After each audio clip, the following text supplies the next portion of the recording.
hand it right here to City Manager Murray and council members. There you go.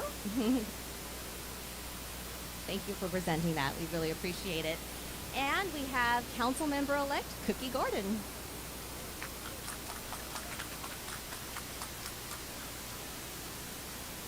First of all, I am so excited.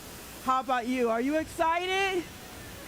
Anything to improve is wonderful. And I'm telling you, I drive by this park all the time. When I first came here in 2005, I lived on Lemon.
Check 1 2. Mic check.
Hello. Yeah, okay. Good evening. My name is Jackie Jones. I am the vice chair. My pronouns are she and her. I'd like to call this meeting to order. Now let's do the Pledge of Allegiance.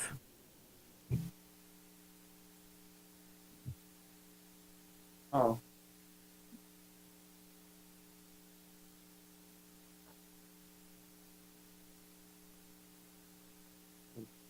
To the flag of the United States and to the republic for which it stands, a nation, under God, indivisible, with liberty and justice for all. Amen.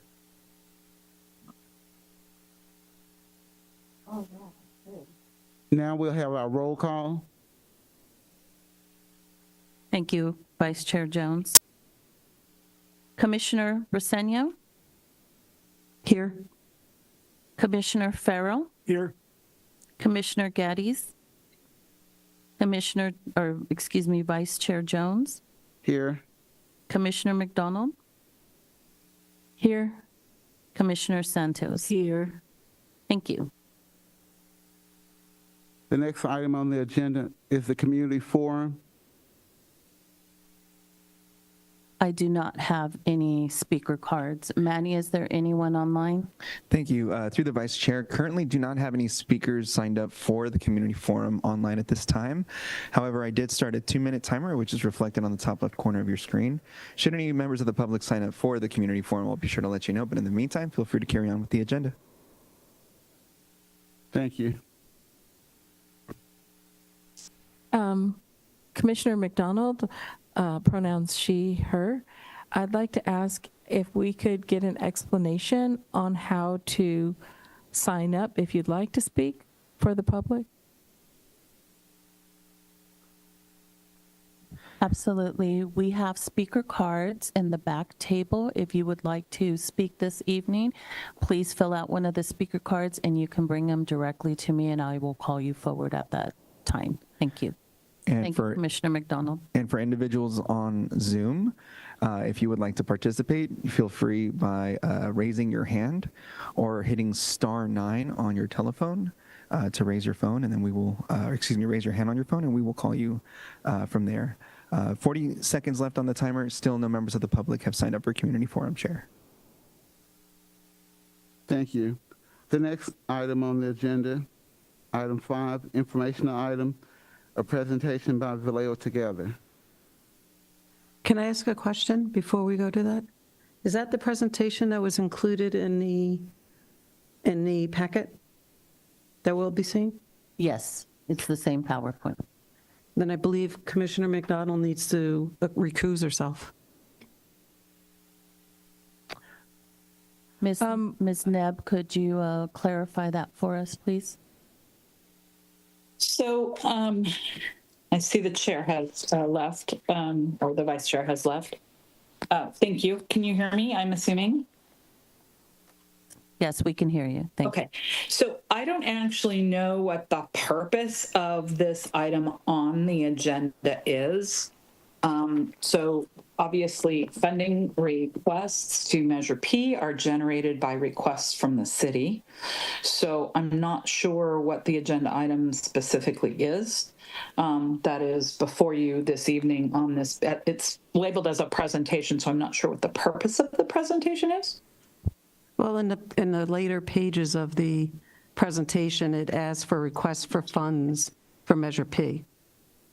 Well, Measure P does not generate its own funding requests. Measure P reacts to funding requests presented by the city based on the ordinance. So I'm not entirely certain, how this comes in front of the body. Certainly, we have, and I don't know whether Commissioner McDonald has a relationship with the requestor. I believe one member is or was on the board of the requestor. So certainly that would create a potential or perceived conflict of interest. Right, yeah. No, I spoke to the lawyer previously, and he said that there was no reason for me to recuse myself last meeting or this meeting, but just in the interest of the possible appearance, I decided to recuse myself. Correct. But he said there's no reason for me to recuse myself. Well, again, Measure P cannot approve a funding request, nor would it be making a recommendation on a request that randomly comes. So I'm not, certainly, Measure P reacts to requests that are forwarded to it. So MPOC does. So I'm not entirely certain for this item, there's no action listed on this agenda item. So it's just Correct. receive a presentation. So I think that, anybody can sit there while you receive a presentation, because that's all you can do based on what's on the agenda is receive it. Correct, Ms. Nebb. And just to clarify, this was brought forward by the previous chair that had a presentation from Vallejo Together, and she just wanted the rest of the board to be familiar with the organization. There was no ask. It was just a presentation. Okay. So given there's no ask and no action, then no one needs to recuse for a non-ask and non-action. Everyone can receive the presentation if that's your desire. I really appreciate that clarification, because I felt that I was somewhat assaulted in the parking lot by Commissioner Briceño with this same information, but in a very aggressive way towards my person. So I appreciate you clarifying it for everyone. Yeah, so certainly the commission shouldn't take any action on this item nor make any suggestions on this item, as it's only a presentation. Yeah, and unfortunately, I felt from Commissioner McDonald that we were sideswiped because she was the executive director of Vallejo Together, and that was not disclosed, at least to the rest of us. And no member is up, and let me just ask this question because I don't know, is giving this presentation, is that correct? Nor participated in its preparation? Dion Carter is the executive director. I'm the board president for Vallejo Together, so that's why I got up to leave out. Makes sense. But now that I know I don't have to, I'll stay. Well, you're just, again, no action. You're just sitting and receiving a presentation. No action, no comments. Just receive the presentation, which is what's on the agenda this evening. Thank you. Thank you. So, again, we'll proceed with the presentation for Vallejo Together. Again, you're currently on the board, Commissioner No, that Jones? was erroneous and incorrect information that was espoused by Commissioner Briceño. I don't know where she got that information from, but I have very little affiliation outside of occasional volunteer, maybe once or twice in 5 years with the organization. Yeah. Okay. And then Commissioner Jones, you are on the board? I currently am on the board. Okay. So you may wish to leave the dais and sit in the audience to receive the presentation, since it's only a presentation. But again, as long as there's no action item on the agenda, I don't think you have to, but it may address an appearance issue. Thank you, Attorney Nebb. You're welcome.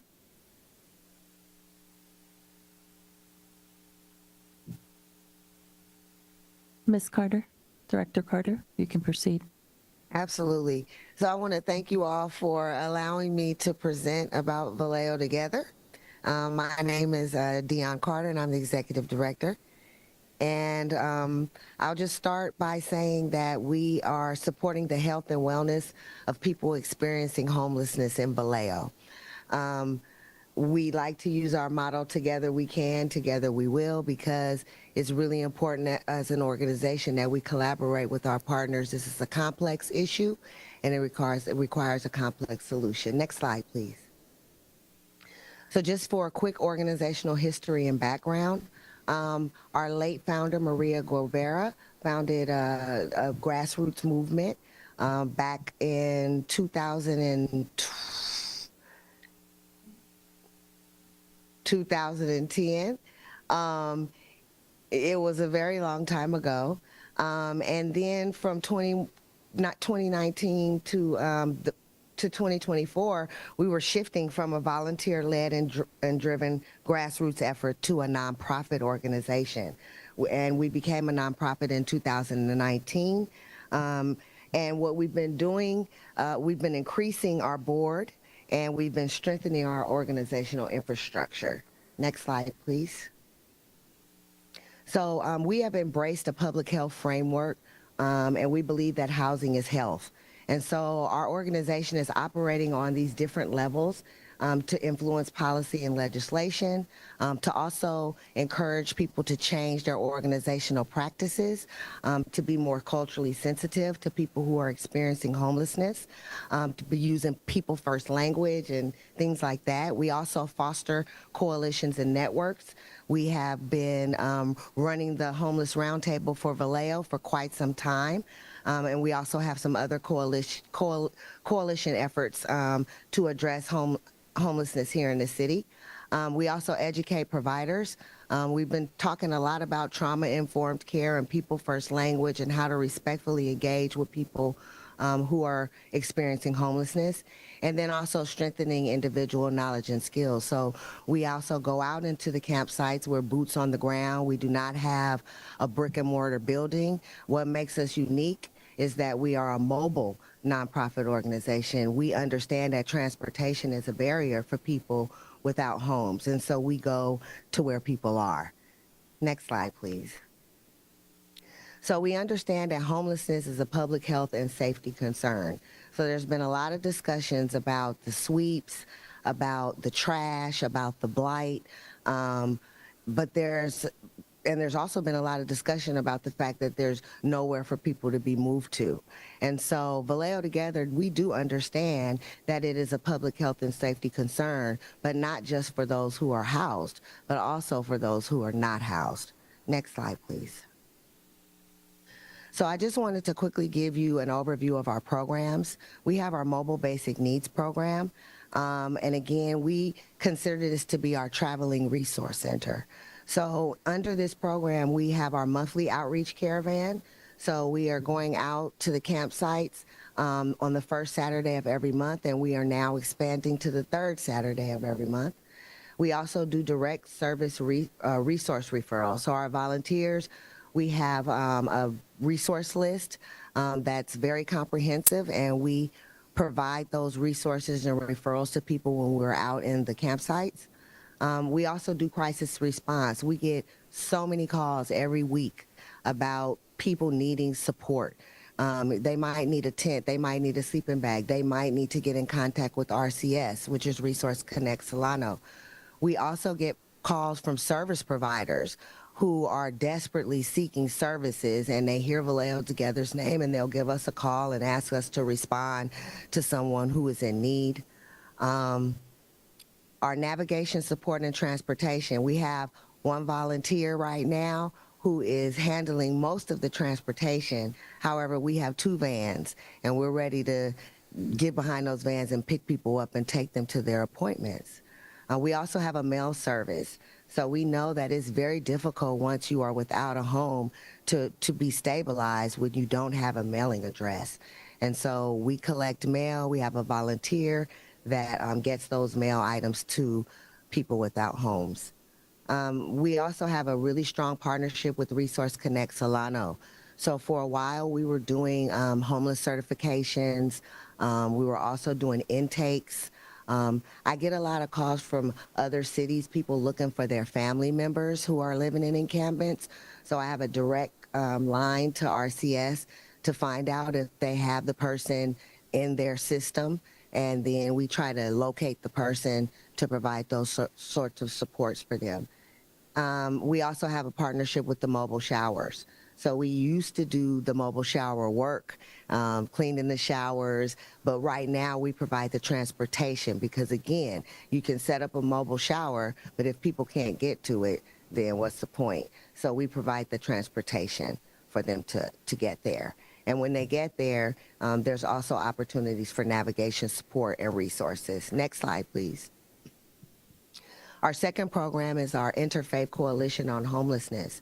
And the goal of the Interfaith Coalition is that we want to center the lived experiences of homelessness. So center the voices and faces of people, because there's lots of myths out there about who is homeless, and everyone is mentally ill, and everyone is addicted to substances, and that's just not true.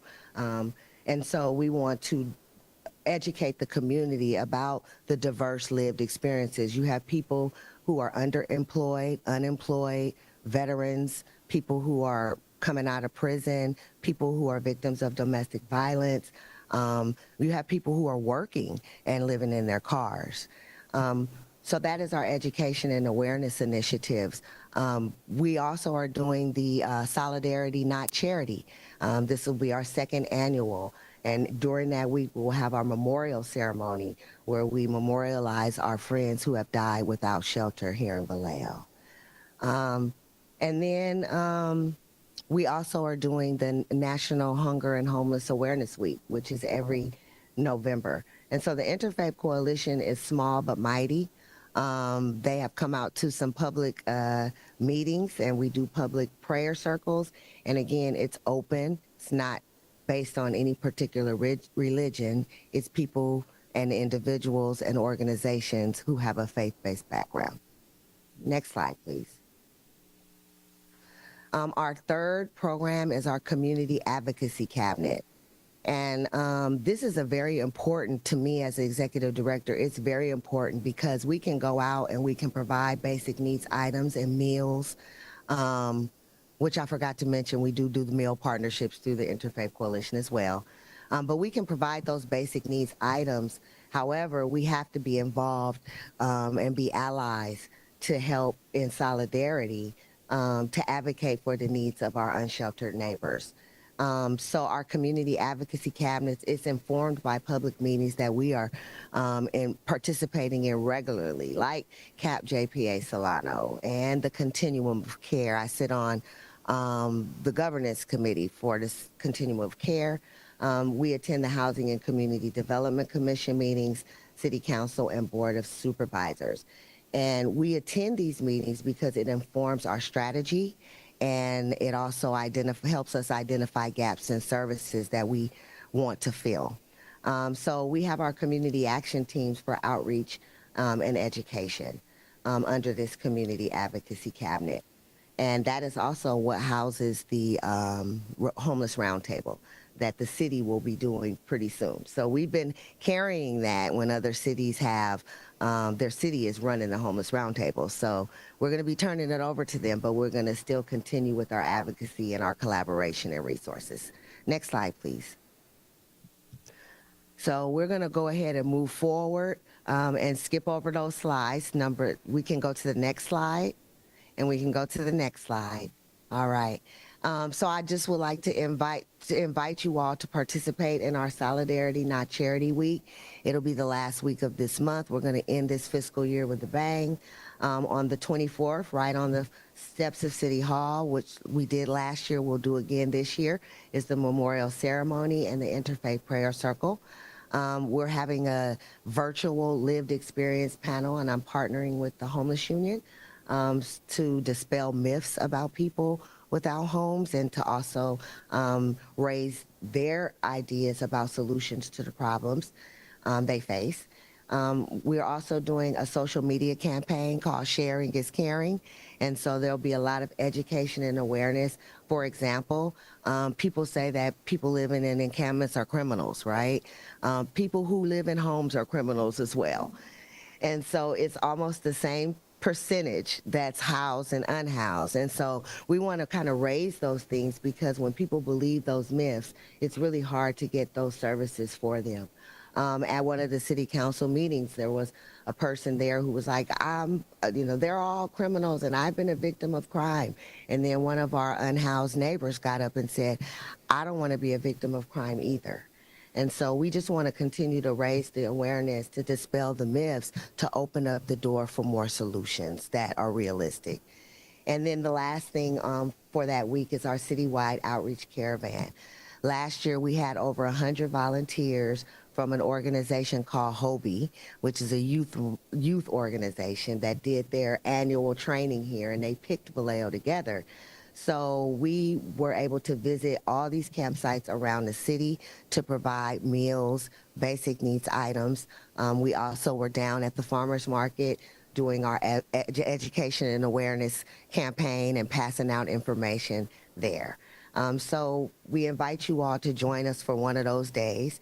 And then also there's the flyer about Gone But Not Forgotten. And so if you all know of any people who have died without shelter, we're accepting names, and we will put their name on the memorial list and honor them on that day. Next slide. We also ask you to save the date.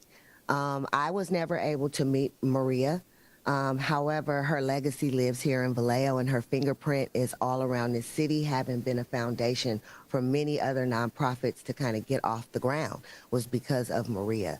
We're honoring her with our annual Maria Guevara Gala. So this will be our second annual. We're asking you all to save the date, and we hope that you will participate. And the next slide, please. And this is going to wrap us up. So this was a picture of us last year at the annual memorial ceremony. And there was over 70 people here, and we're hoping that we'll have over 150 this year. Vallejo Together is small but mighty.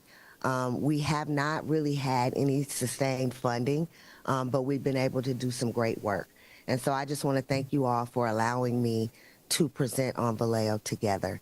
And again, I'll close with our motto, together we can, together we will. Thank you. Thank you. I just want to say thank you for coming and expressing this beautiful work that you guys do. I don't know how the timing worked for you guys to be right here, but I kept referencing your work as a model of longevity in our community and in doing the work to build relationships and collaborate with other people.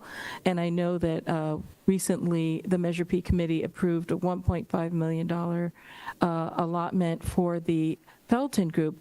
And my question and my request of them was that they reach out to organizations like yours that have been on the ground doing this work to collaborate and get some of that background, that needs assessment and that feedback. And so that was how I kept bringing up your name and your organization, and hoping that maybe even on your part, you guys can reach out to them, and I hope that they'll make room for you in their budget. But I just think that the work that you guys have done for so many years has been really impressive, and I'm thankful for it. So. Thank you, Commissioner. I appreciate that. Thank you. I want to thank you very much, too. Our daughter worked very closely with Maria Guevara and was at one time recognized by Maria as one of her ninja warriors. Ninjas. And the number of lives that have been changed and saved by your organization, and the way you have carried on the legacy is really impressive. And so thank you on behalf of Vallejo. We really appreciate what you do. Thank you, Commissioner. Yeah, Maria was an amazing, amazing woman. I've gone out on rides with her and delivering food, so it's wonderful. Thank you. Yeah, I really appreciate what you have shared. And I know Maria is a Filipino just like me. And I have some few questions to enhance your presentation. Sure. Like, is there a detailed information about the Vallejo? Because you only gave the preview, and like how many has been served for a month, like meal distribution, showers, laundry, and your detailed programs and services, and how many volunteers for each program and services, because you mentioned that only one for the transportation, but I want to see everything. And also, because I got aware of the Vallejo Together when Francie went to our church to get some meal, 100 packs every Thursday, and also I saw them also visiting the homeless people at the back of the library for the shower. And so if there is no violation on your privacy, where do you get the funding and how much is your monthly expenditure? Thank you. That's all. So okay, so there's lots of questions. The first thing is, we have partnerships to deliver the meals, and so I know. Are you a member of St. Catherine's? St. Catherine's. Okay. The Sparrow Project. Oh, the Sparrow Project. So we do deliveries for the Sparrow Project every week, and that's I think 150. We also help with the deliveries of St. Catherine's. They deliver 500 meals per week, and we're delivering about 150 of those. We also will take meals out when we go out for the Christmas holidays. So it's usually 150 to 200 for Thanksgiving and as well as for Christmas. I do have brochures here that outline our programs a little bit better, and we are going to be presenting an annual report. So that's one of the things now that we're a nonprofit organization, we began to develop our evaluation measures. I know that we are providing transportation for at least 25 people per month to get back and forth to the second Saturdays. But I would have to go back. I can always come back with those numbers for you. Something more. Can you put that in writing? Because, I cannot remember everything. Yes, I will put that in writing, and it'll give you an idea of who we're serving. So again, just as we're switching from the old model to the nonprofit model, we had to make sure. I am the only staff person, and I am extremely part-time. And so we're developing the evaluation tools and trying to make sure that we're following our protocols, but I can definitely put something together and get it to you. Thank you.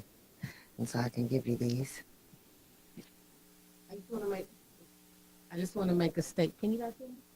Oh, I just want to make a statement. Dion, continue to do what you do. When I first met Dion coming back to Vallejo, I realized that we had people in common that we know. I know her dad. I went to church with her dad. She knew my sister Pam.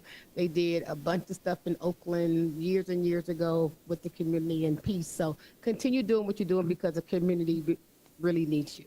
Thank and you. Thank you for your Thank service. you. I'd like to make a motion that Vallejo Together comes back to present a formal request for funds from Measure P. Excuse me. Sorry. This is not on for action or any motions No action. because it's only on as an information item. Vallejo Together or anyone who is seeking funding from the city is always welcome to reach out to staff to attempt to place something, or a council member for that matter, to put something on the council's agenda relating to funding. The council will, I believe, be taking up action on the new budget on the 17th, I think it is. That should be confirmed with the city manager's office, but that will be for the upcoming budget year. Thank you. Sure. Thank you. You're welcome. Okay, if there's nothing else, thank you, Dion. Welcome. And we'll move on to the next agenda item. Well, can I just make one quick thing? One is, I apologize, you're not on Vallejo Together, you're on the Vallejo Project. And you're executive director, correct? Yeah. Yeah. So my apologies. I didn't mean it to switch the organizations. And I think I had said that to you in this room, not in the parking lot. I had asked you that. So. Okay, the next item on the agenda is consent calendar and approval of agenda.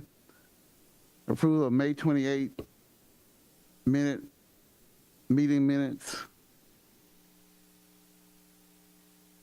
Are we doing the agenda and minutes together or separate? Yes, it's one motion for both.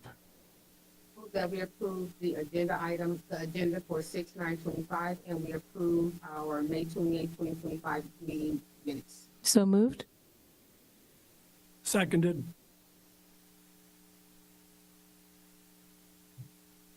Vice Chair Jones, Yes. Commissioner Brazenio, Yes. Commissioner Farrell, Yes. Commissioner Gaddes, Yes. Commissioner McDonald, Yes? Commissioner Santos. Thank you. The next agenda item is report from the committee board secretary or the committee. Nothing to report. City attorney's report.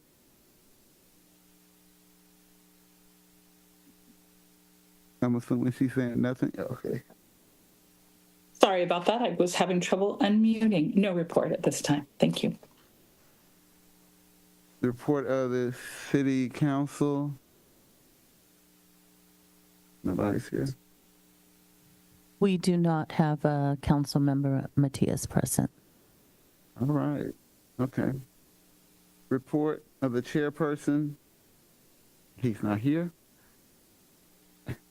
I don't have a report. Any of the committee members have anything? I have a question. It was my understanding that we could invite people to share information or give presentations like requests for funding in the way that Felton requested funding. Is that incorrect? Well, Felton didn't request funds, the Vallejo Police Department.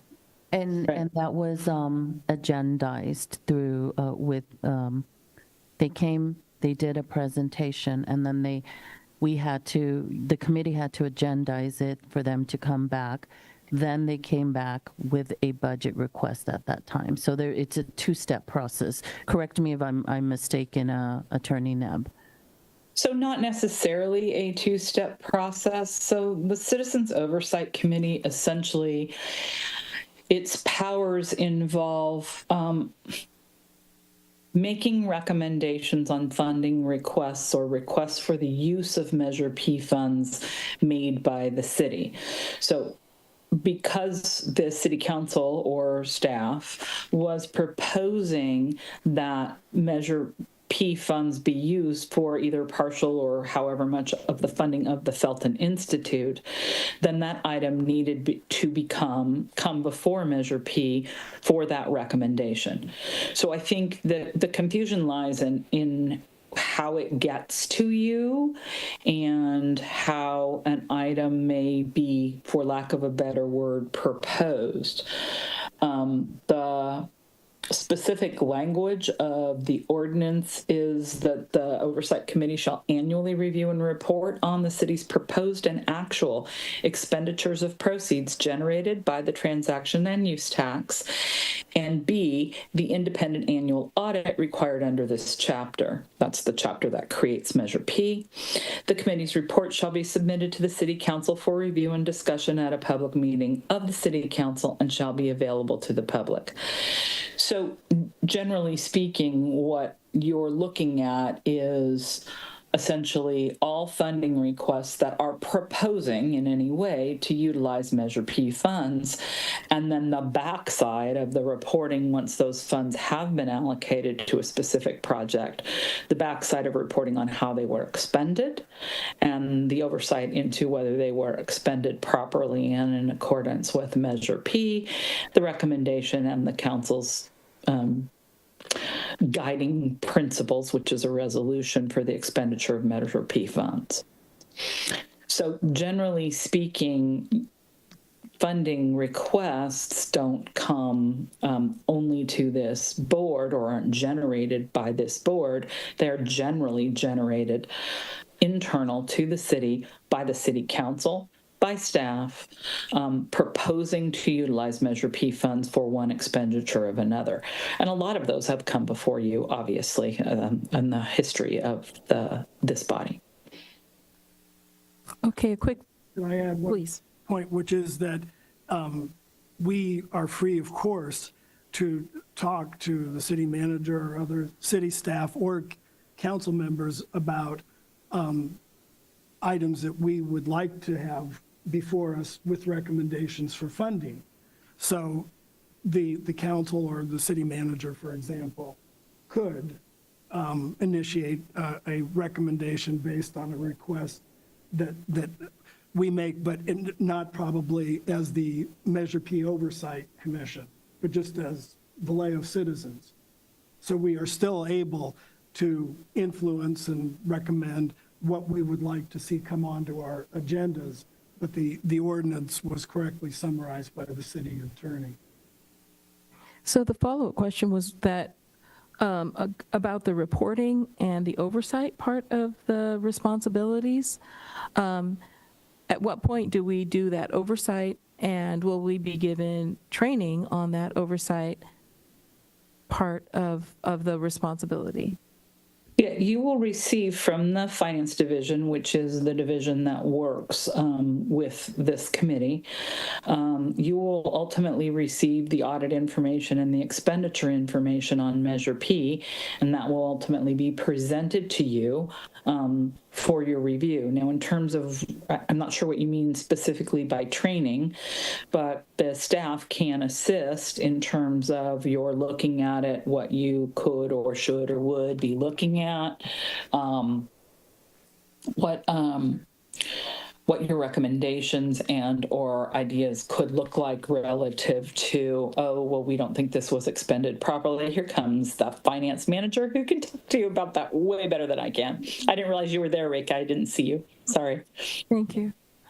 I wanted to get the legal part correct and then add on. So what we have been doing is we've got a spreadsheet which Chair Salmeron helped us to put it together, and it basically tracks all the expenditure, and then Commissioner Bresenio had put an agenda item that anything over 200 days should be given an explanation as to why it is, and that's what we are working on.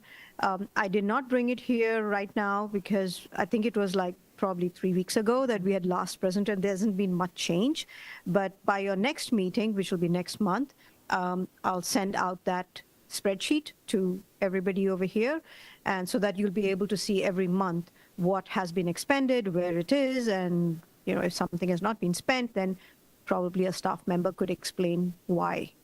So that's the monthly part of, to answer your question, how would you be tracking all the expenses? Thank you.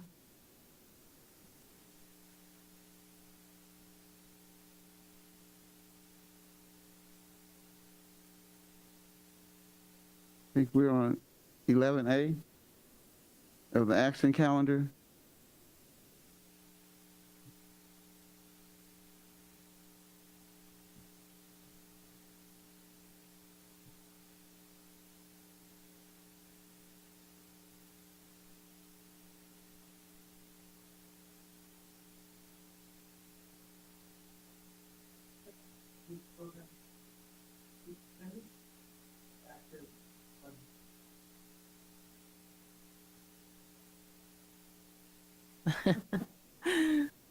There it is. Mark Hambrick, Transportation Program Superintendent, here for item 11A. We have a very short presentation on this. That is not it.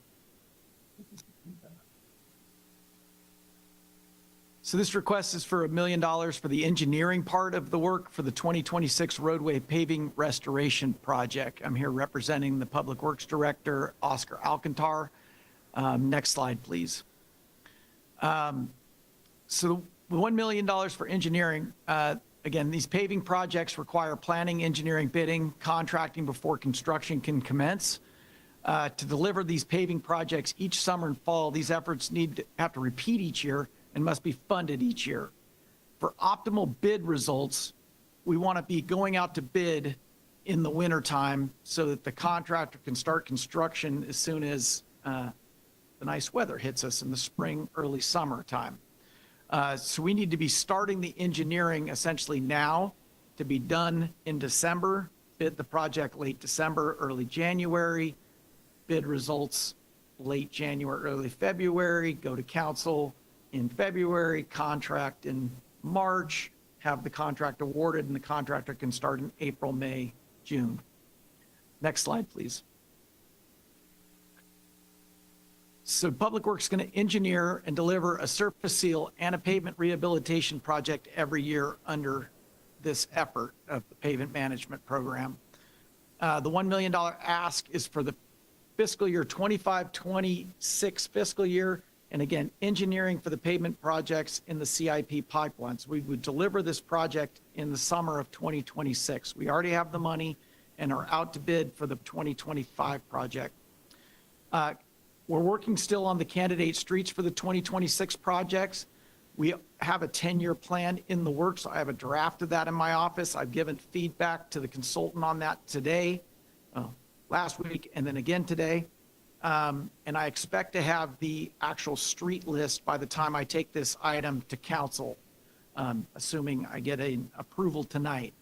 Again, we came with the request last time as a $12 million request with the assumption that $1 million was for the engineering and $11 million the assumed price tag for the construction project next summer. So the engineering effort will be designing an $11 million package of construction. Next slide, please. That's really all I've got. I'm happy to answer questions. I got a question earlier, I believe from, Alita, and responded to it. Hopefully you got my response. Somebody asked me some questions about I this. did see it via email, but would you mind repeating it so that, repeating the answer to the question, if you have it with you, Jen? How about asking me the question? Okay.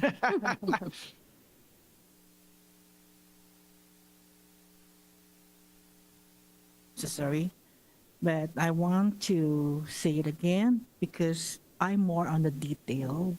So how did you come up with the 1 million? And do you have a detailed, this is the one. Do you have a detailed budgetary requirement? And then how do you prioritize areas for the request? Because you mentioned about candidates, how to be determined. So what is your methodology, or how do you prioritize area? Because there are so many potholes around here. So I want to know, is it because there are many young people crossing the street, the senior crossing the street, or more cars, or the street are very busy when there are many cars? So how We use a bit of everything. I'll get into it. I gave a pretty detailed explanation via email earlier today. Pretty typical rule of thumbs around 10% for design engineering effort based on construction costs. The 1 million is actually closer to 9%, so we're a little underneath that. I'm anticipating that the contract might be in the $800 to $1 million price range. I don't know until I get a proposal in from NCE on this and understand what the actual streets are. They will have to take a look at them and then understand how many curb ramps they have to engineer. So there's some aspects of this that are to be determined around what the ultimate price will be. Measure P monies don't leave Measure P though. I mean, ultimately you allocate money to me. If the engineering costs $800,000, then $200,000 goes back to being available for other Measure P efforts, right? So, that's kind of the first answer. I ultimately don't want to find out that it was $1,010,000 and have to come back here and delay award of the contract and delay implementing, getting the engineering started, right? So there's a lot of process around this. Staff reports coming here, presentations, then going to council, staff report, presentation.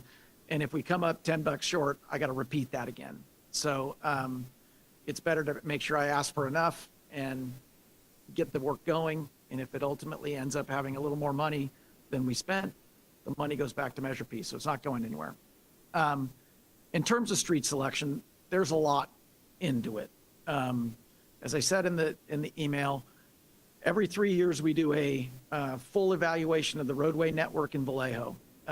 There's a pavement technical assistance program run by the Metropolitan Transportation Commission.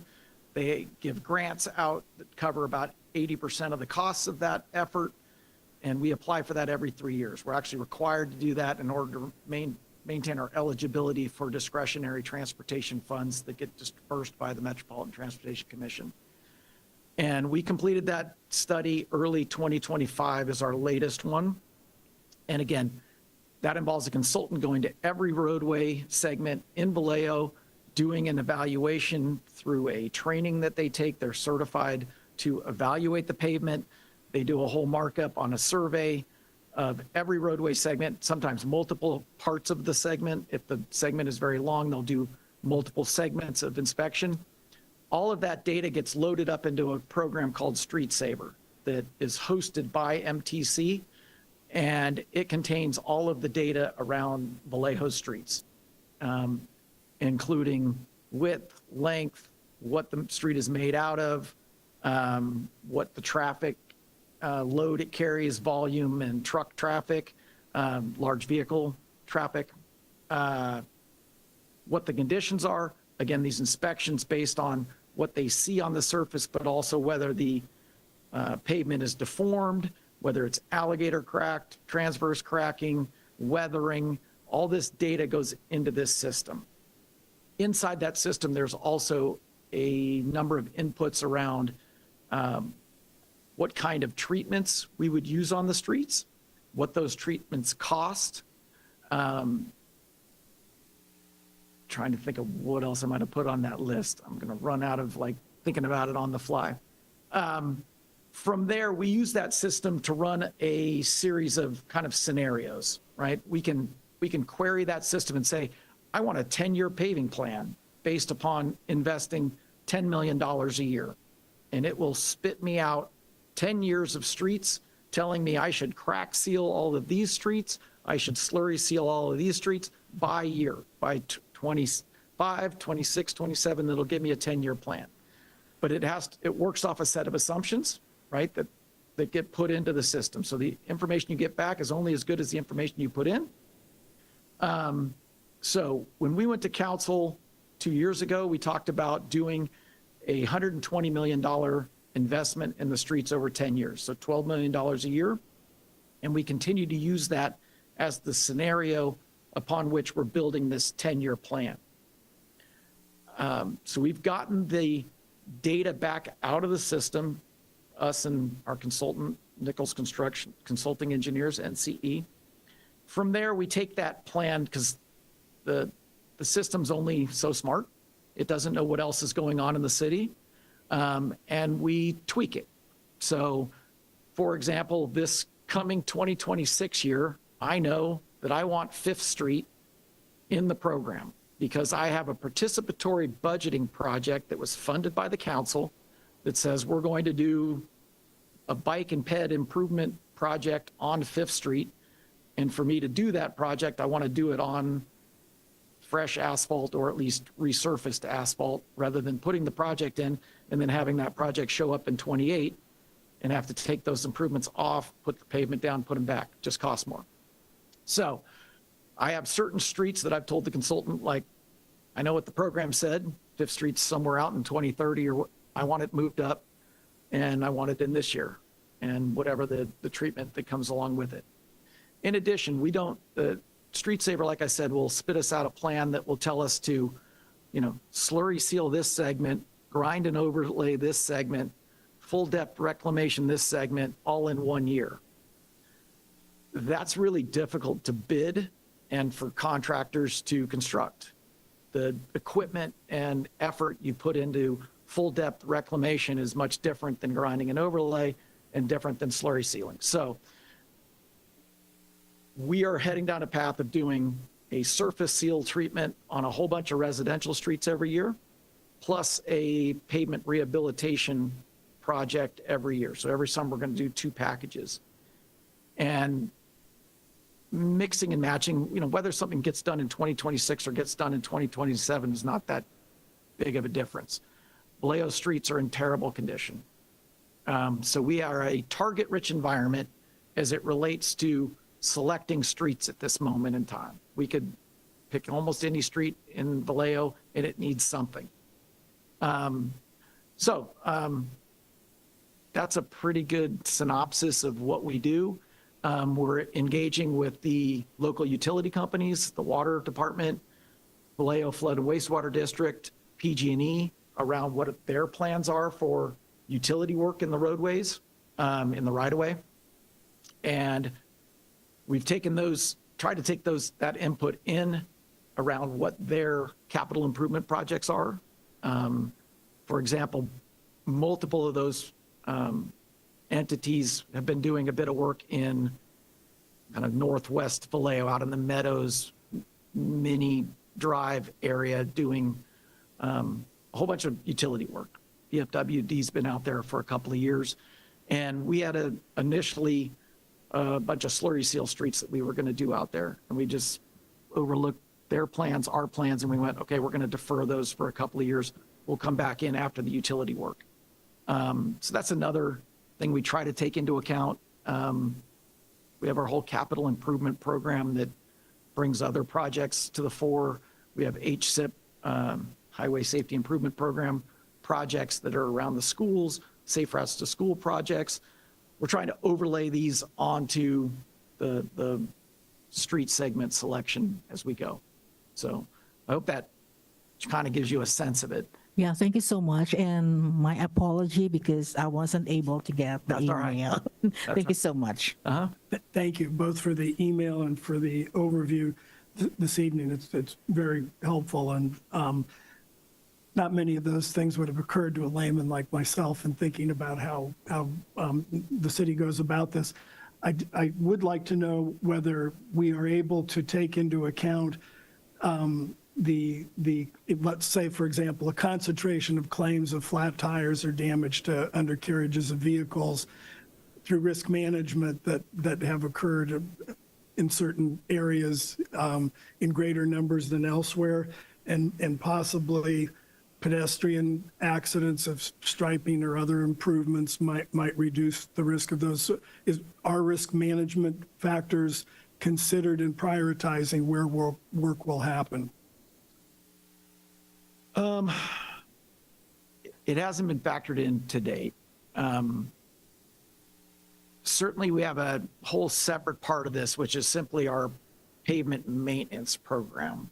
As part of the original funding by Measure P was allocated towards increasing our pothole filling capability, right? And we have a contract that's been executed with Jet Patcher, trying to do more and more pothole filling, trying to keep the roads, keep them from at least having chuck holes in them that have those kind of impacts. That said, when you're down at 43 PCI across the city, you've got this issue across many, many streets. So we certainly encourage people to put their latest pothole in on See-Click Fix, and they are following that and assigning those potholes to the Jet Patcher contract and trying to get them filled. I know the maintenance team also purchased a piece of equipment for crack sealing, and it's one of the most basic fundamental kind of maintenance activities that we need to be doing. So we're trying to ramp up that kind of maintenance end of it as well. That's a Band-Aid, right? In the grand scheme of things, and this program is more going to the doctor. I don't know, maybe. I'm excited to be on the committee at this point in time while this issue, because this was the big reason people wanted Measure P, although I was concerned that we wouldn't make sure that we prioritize this. So I'm excited. I do kind of wonder how we got here. Like, did we never have a plan to make sure to maintain the roads? And second, I know you probably can't answer this, but the pothole vigilantes kind of jumped in to try and help. Is there a way to be able to engage with skilled people who had some goodwill to try and support the work that needs to be done? I mean, through opening bids to community members, or I don't know, like it just is a question. There's a couple questions there that go pretty far beyond me. I mean, we have certainly a volunteer coordinator, and how the volunteer program works at Vallejo is not me, but we certainly have concerns about the general public doing improvements or anything in the public right of way. So we're certainly not advocating that anybody should be out in the public right of way doing their own work. Your first question involves a lot of history that predates me, but you don't get to 43 PCI overnight.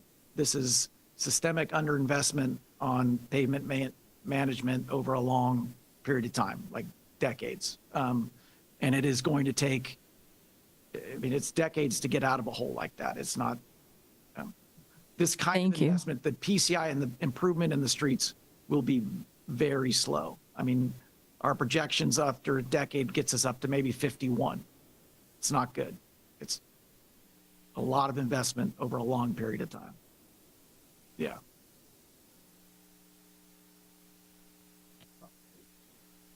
I'd like to make a motion. There's no further comments that we adopt a resolution recommending that the city council authorize $1 million in Measure P funding for engineering of the 2026 roadway paving restoration and renewal projects. So moved. Second. Thank you. Vice Chair Yes. Jones? Commissioner Brazenio? Yes. Commissioner Farrell? Yes. Commissioner Gaddes? Yes. Commissioner McDonald? Yes. Commissioner Santos? Yes. It carries. Thank you. Take care.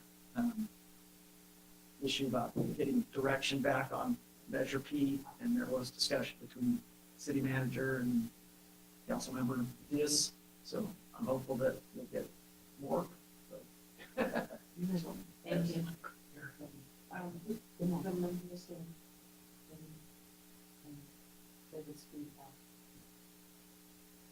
That's what he's referring to. Okay.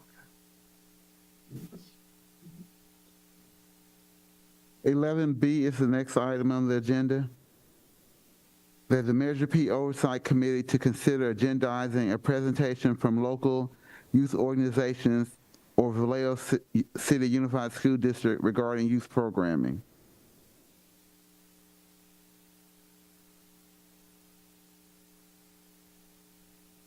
May I ask a question, Mr. Chair? Yes. Sorry. So are we talking about the presentation on the youth programming that has been funded by Measure P? Or what's the purpose and connection to Measure P of the presentation on youth programming? Attorney Nebb, Commissioner McDonald had brought that forth in the last meeting that she was interested in having maybe some youth organizations or the Vallejo City Unified School District present what programs they have for youth. It was a program request. You could clarify this, Commissioner McDonald, as well. Absolutely. Thank you. Yeah, I feel like youth programming, especially for young people 16 to 24 years old, is a safety concern and a priority for the city. I think when we were talking about other possible general fund priorities that we might use the money for, that this was one of the ones that got brought up. So I thought it would be an issue for public safety as well as an issue that was a priority for the city that we might consider. But I think it falls in line with what you said earlier about issues going to the city first and then coming to us after. So Is Victoria still on leave? Victoria returned today, and I have spoken with her for her presentation that was requested from Measure P a couple of months ago. Okay. And so that's for, may help Commissioner McDonald, because Victoria is over the youth Coordinator. Yeah. The youth coordinator for the city. So I know last year, or the year before, last year, Measure P awarded $400,000 to that division.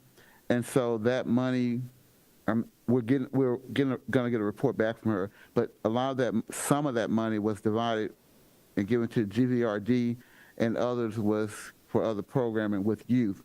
So a lot of the youth programs throughout the city might want to circle back to Victoria for funding requests. So just for clarification, Victoria, as the city's youth coordinator, is the only one who should be able to present to ask for funds from Measure P, is that correct? So like, for example, we also have the late night basketball, and this falls exactly within the same kind of category that I was thinking about in terms of, so they would need to go to Victoria to ask for funding, okay. They could not come to Measure P to ask for funding to be allocated. Right. It was the same way tonight with Vallejo Together. They can make a presentation, of course, but it has to go through a city staff or city council for the actual funding request. Is that correct? Right. It goes to the city council or city staff. Then it would come back to Measure P if Measure P funds were contemplated to be used for Measure P to hear all of the presentation, how those funds would be used, what would be the expenditure plan for those funds, et cetera, to come back before Measure P, and then Measure P would make a recommendation to the council on whether you thought that was an appropriate use of funds in accordance with all of the guidelines. I'm calling them all guidelines, like the ordinance and the council's resolution on expenditure. I'm just lumping them all together.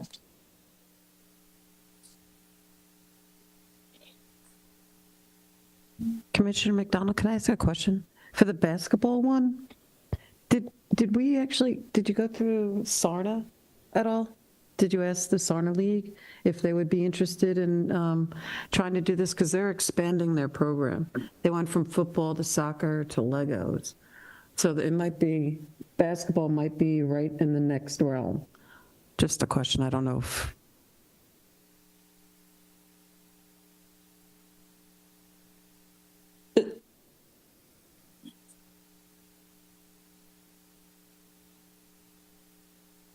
Okay.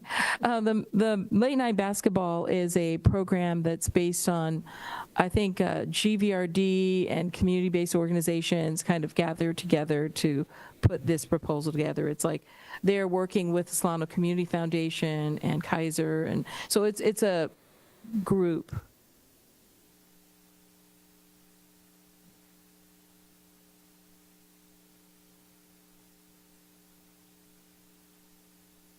I could add a little bit more in the proposed budget that's going to be presented tomorrow to council.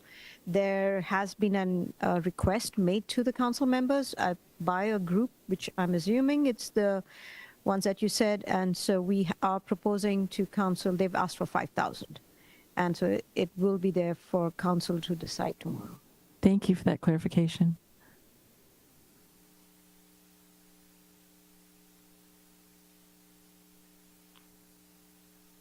Okay, so the same thing would apply for item C. So if there's no more comments or in regards to those action items, we'll go to number 12. Any future agenda items you would like to see? I have two. Okay. One is maybe for September timeframe to ask Vallejo PD, is it Captain Knight? Deputy Chief, where they are on iHeart funding for future years.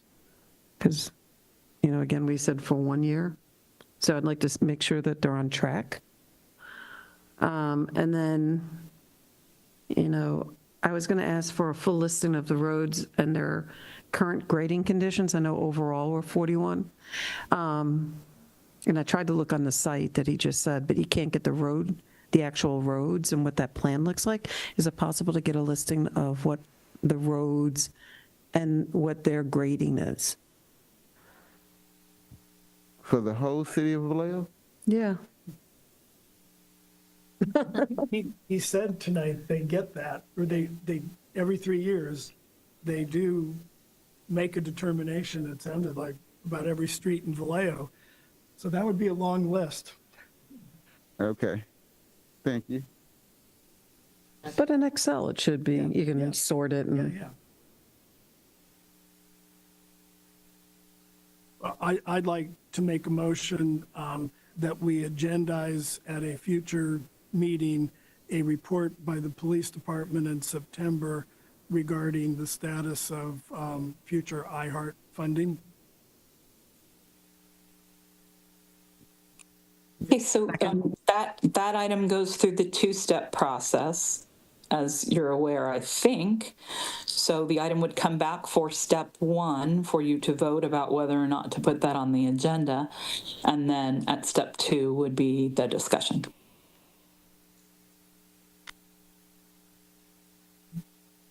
Thank you, Attorney Neb.